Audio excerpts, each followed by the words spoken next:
Gaseous state हम लोग शुरू किए थे, उसी को आगे इसी में पढ़े थे। बॉयल्स लॉ क्या होता है, गैलूजक लॉ क्या होता है, चार्ल्स लॉ क्या होता है, ये सब हम देख चुके थे। अब देखते हैं Graham's law of effusion and diffusion. चलो देखते हैं Graham's law of effusion and diffusion.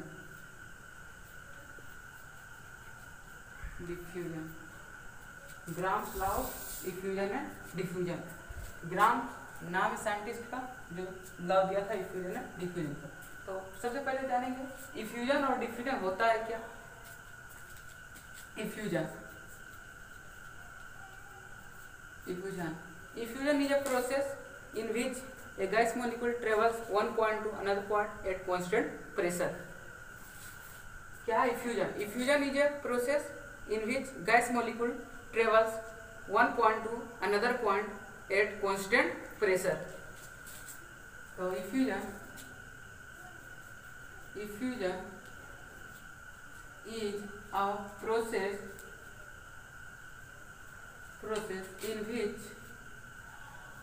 in which gas molecule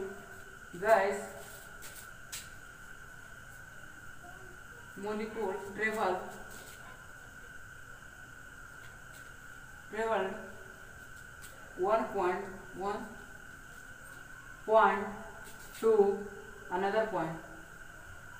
another point at constant pressure.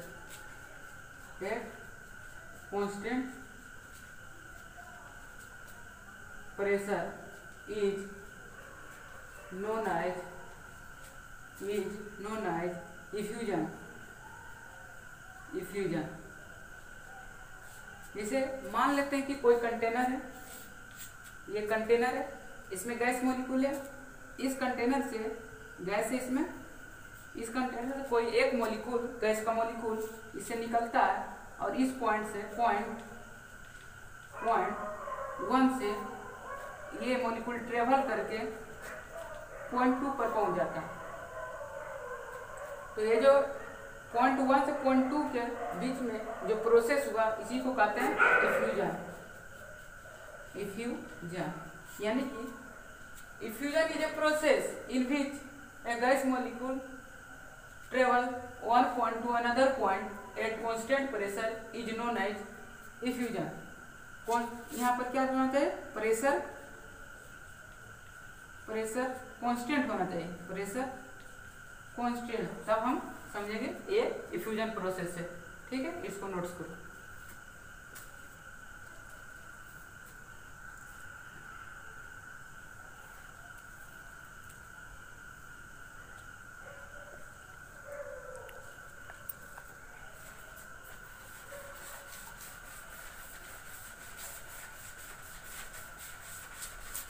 अब देखेंगे डिफ्यूजन क्या होता है।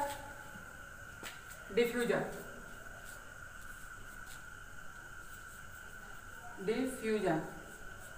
ये भी एक प्रकार का प्रोसेस है।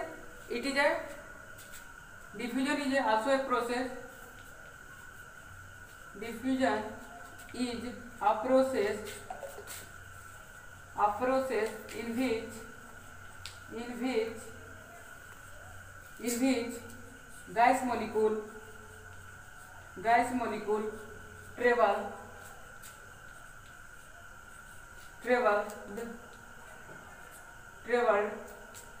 high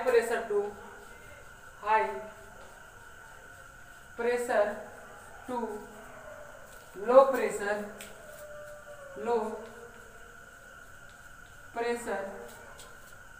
is known as diffusion.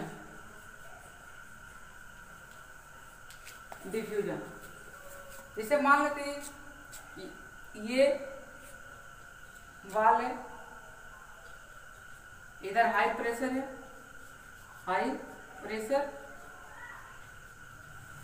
इधर लो प्रेशर,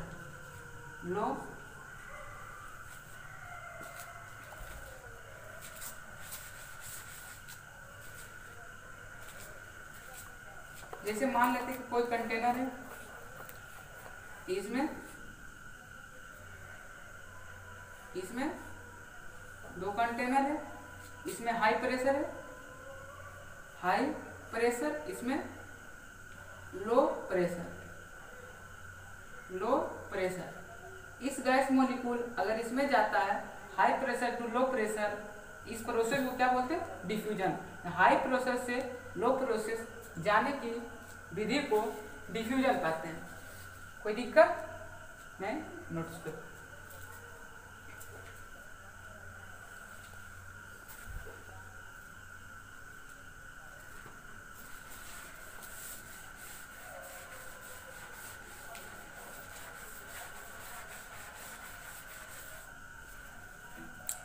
अब देखेंगे रेट ऑफ डिफ्यूजन क्या होता है। किसी भी गैस मॉलिक्यूल का अगर हाई प्रेशर से लो प्रेशर जा रहा है तो उस किस रेट से जा रहा है, ये हम देखेंगे।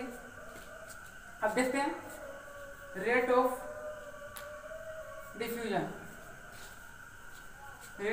डिफ्यूजन इक्वल टू, इसका फॉर्मूला आता है mole of diffusion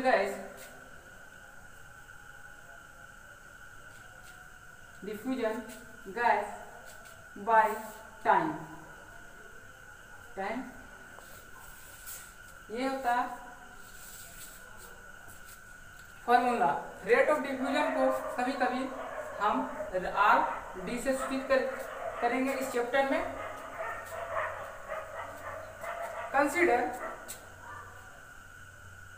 consider two gas A and B। Rate of diffusion of gas A, तो RA लिखेंगे। Rate of diffusion of gas A बराबर क्या आ जाएगा? मान लेते हैं कि Na मोल गैस A का Na मोल है, तो Na अपॉन टाइम कितना लगा? T। इसको इक्वेशन फर्स्ट मान लेते हैं। गैस A के लिए लिखे rate of diffusion, gas A का रेट ऑफ डिफ्यूजन लिखें Na/T। Rate of diffusion of gas A बराबर mole of diffusion gas by time, या mole of diffusion gas of A by time. Similarly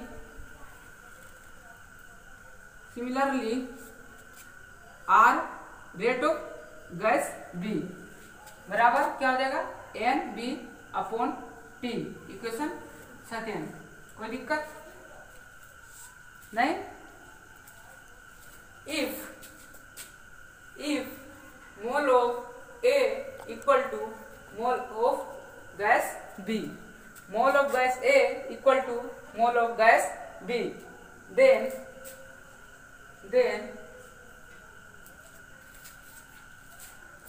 equation 1 divided 2, equation 1 divided 2, तो क्या हो जाएगा बच्चों? Rate of A upon rate of B equal to mole of A by T divided by mole of B divided by T।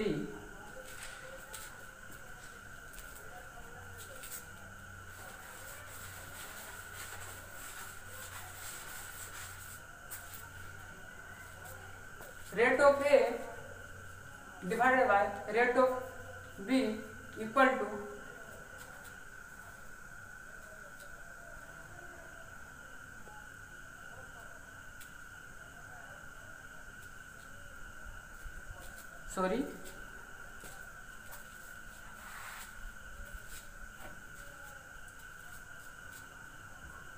Mole of A upon T into T upon mole of B। Rate of A upon rate of B equal to mole of A upon mole of B। कोई दिक्कत? इसको notes करो।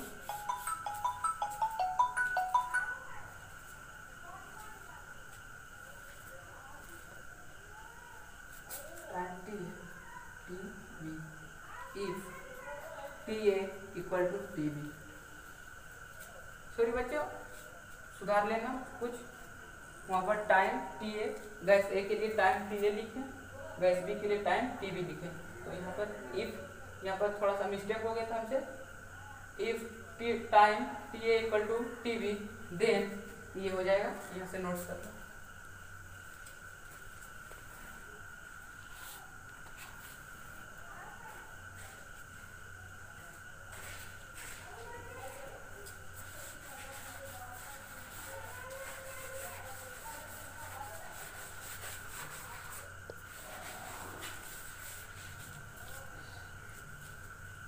Rate of diffusion का और formula होता है, rate of diffusion,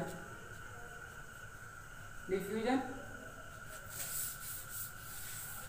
gas बराबर क्या आ जाएगा, diffusion gas travelled, diffusion gas travelled,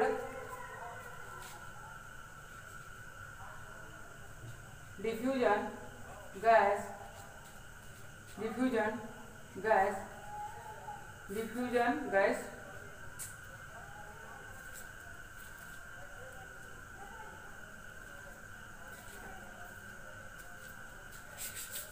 distance travelled by diffusion gas, distance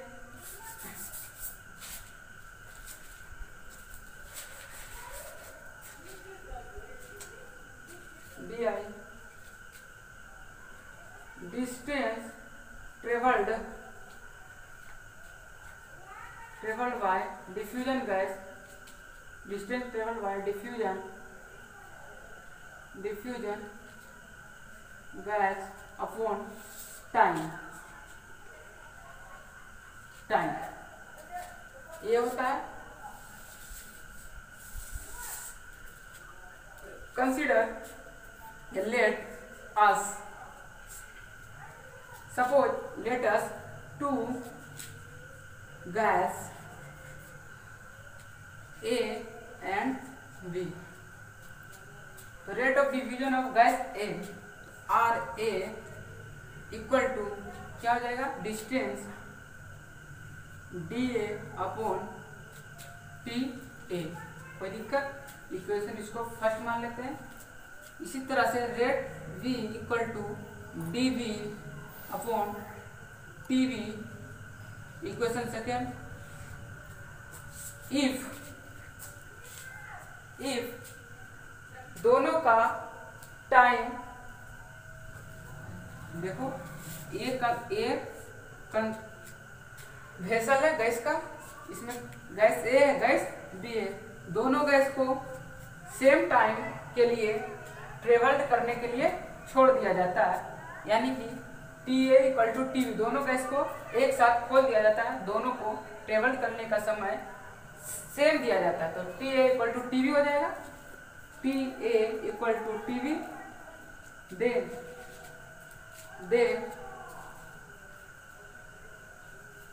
equation 1 divided by 2, equation 1 divided by 2, तो क्या प्राप्त होता है हमें, rate of A upon rate of B equal to D A by T A divided by D B by T B. Rate of A upon rate of B equal to D A by D B. क्यों? क्योंकि T A equal to T B. कोई दिक्कत नहीं, notes करो इसको।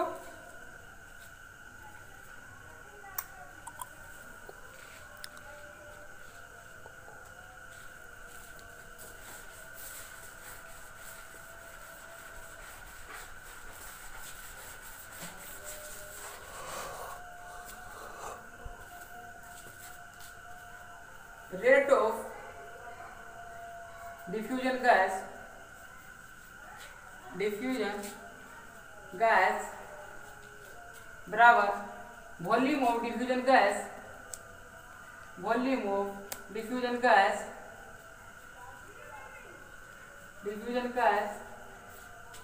by time.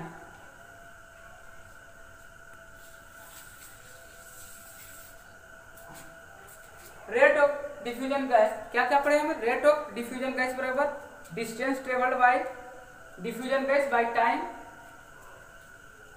Bye time हो गया rate of diffusion, और रेट ऑफ डिफ्यूजन बराबर volume of diffusion gas by time. फिर कंसीडर करेंगे दो gas, gas A, consider two gas A and B. तो rate of gas A, rate of diffusion of gas A equal to volume V A upon T A. मान लिया जाए कि उसको diffusion होने में कितना समय लगा? T A. इसी तरह के rate of diffusion of gas B equal to V B upon T B. Equation first, equation second. मान लेते हैं कि दोनों का डिफ्यूजन होने का समय दोनों का सेम है, तो T A equal to T B. If T A equal to T B, equation 1 divide by 2, rate of A upon rate of B बराबर V A by T B, T A upon V B by T B. R A upon R B equal to V A by V B. क्यों? क्योंकि T A equal to T B.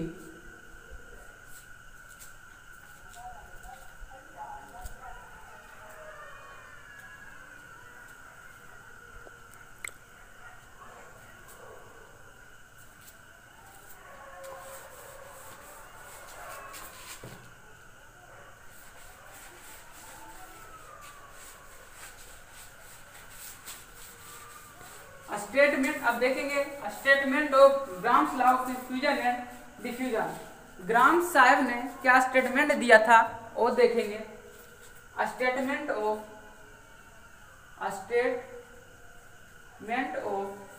Grams law of fusion and diffusion.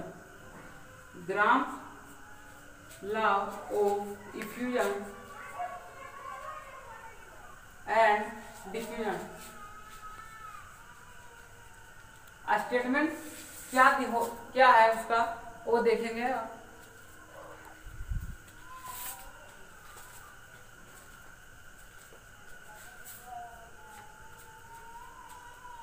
According to Gram's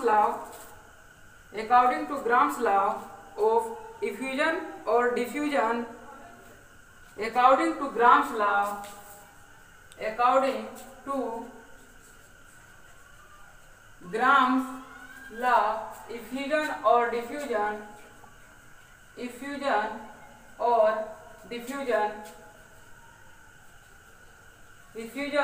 or diffusion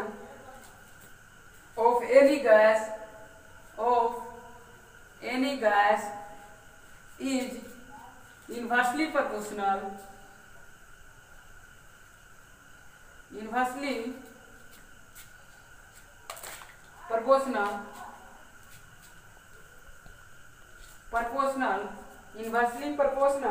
to the square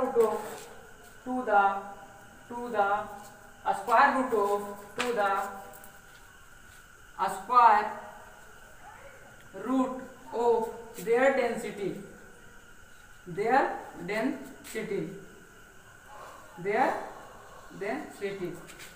Gram's law, a statement of Gram's law of effusion and diffusion क्या है? According to Gram's law of effusion and diffusion of any gas, according to Gram's law of effusion and diffusion of any gas is inversely proportional to their density. कोई दिक्कत? That is called Gram's law of effusion and diffusion.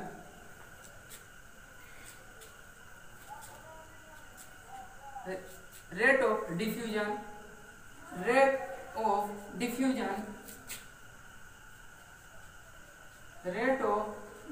equal inversely proportional to density. कोई दिक्कत? Note करो बच्चों।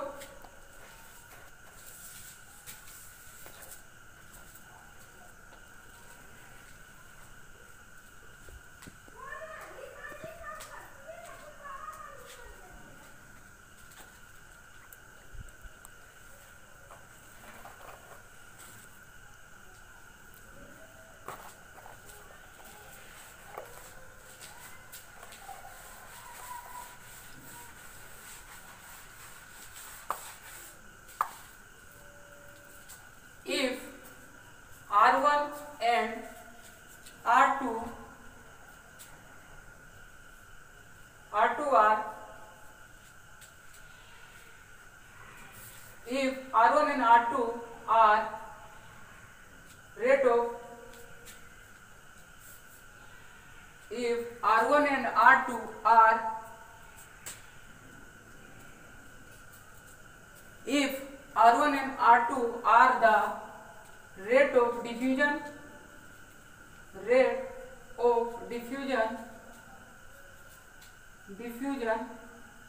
of two gas A and B,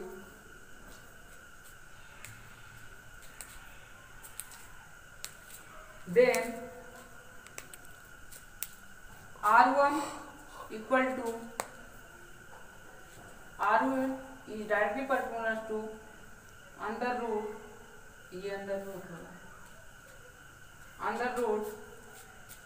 dA। Similarly इसी तरह से R2 is directly proportional to 1 by under root d2।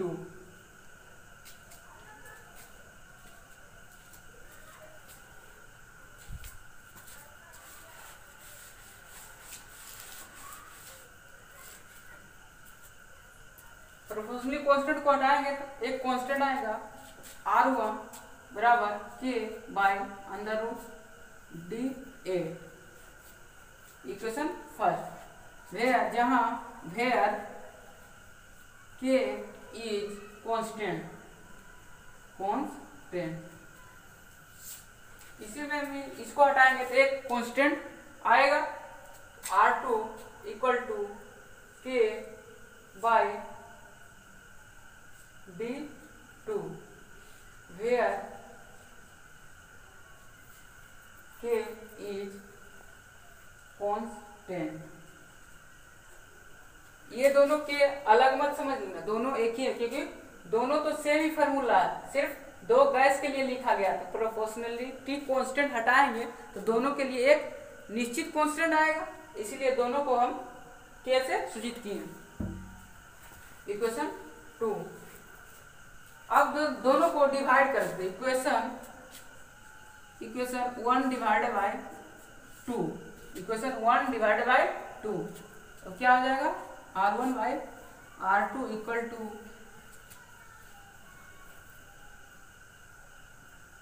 K upon under root dA upon K under root dB। क्या हो जाएगा R1 by R2 equal to ये dB ऊपर चल जाएगा तो under root dB upon under root dA। इसको लिख सकते हैं R1 by R2 equal to under root dB upon dA। कोई दिक्कत? नोट करो इसको।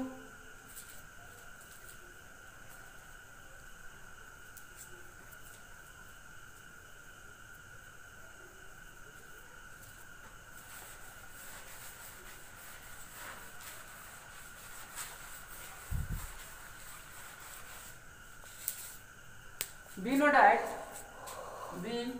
know that डेंसिटी बराबर